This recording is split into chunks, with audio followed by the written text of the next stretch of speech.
So Bob Tajan talked about bone versus metal earlier on. Let's go to Joe Abboud. Joe, first of all, when to augment with bone versus metal? Never. No augments, period, you're saying? No augments. Okay. Very rare. Yeah, Very so, rare for me. So John, you're going to take anywhere from 40 of retro to 30 of antiversion. So I'm going to assume you don't augment either. I'll move past you. Bob Tajan, are you there? I'm here. What do you got for me? You referenced some literature on this. So less than, again, 5 millimeters of bone loss, metal, 5 to 20 bone, greater than 20 food. I thought you were going to put a slide up, Bob. What's that? If you were only paying attention to his talk, you wouldn't have asked that question. Yeah, greater than 20 metal. So that's what I do. I asked him. All right. Is there anyone on the panel who's anti-bone?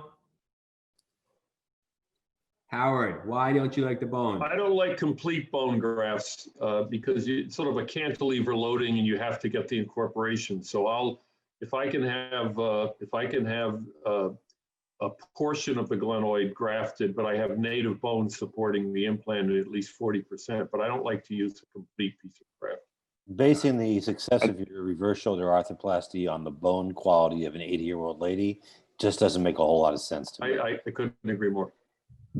So I think it's also dependent on the implant that you're using, because if you're using an ingrowth post, you can do a bio-RSA type technique because you're getting ingrowth into the vault. If you're using a screw-in base plate and you're using a bio-RSA technique, then you really have no ingrowth into the native glenoid at all. And then you're relying on the creeping substitution at that bone graft, which probably is not a good long-term solution. I think such an important point that you made, and it's such a system to nuance differential.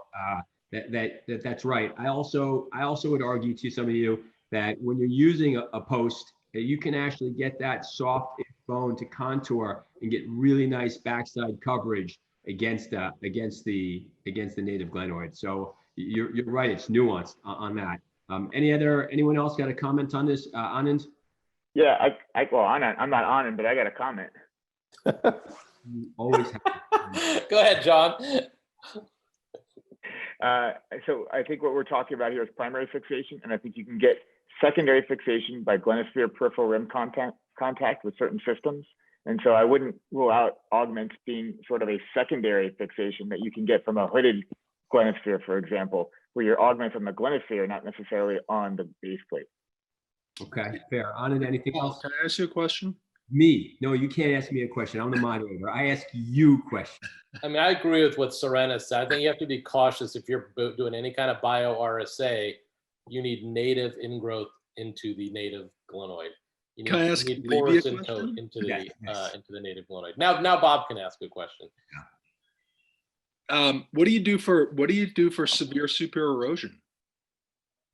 So, I mean, if someone has a,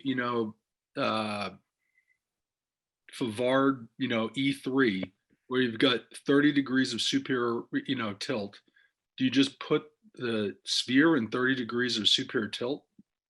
Or because you can't, I mean, you can use a larger sphere to some extent to be able to lateralize, but if the sphere is pointing 30, 40 degrees superiorly, how do you manage that if you don't use a bone graft? John, you got 20 seconds. That's it.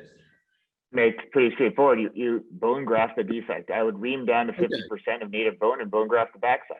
Okay. That's what I would do. And then add lateralization in the system. Actually, But you can't do it all with just the implant. And that's why I think I just wonder how you can, you need some type of augmentation somehow in severe cases. Yeah, bone graft.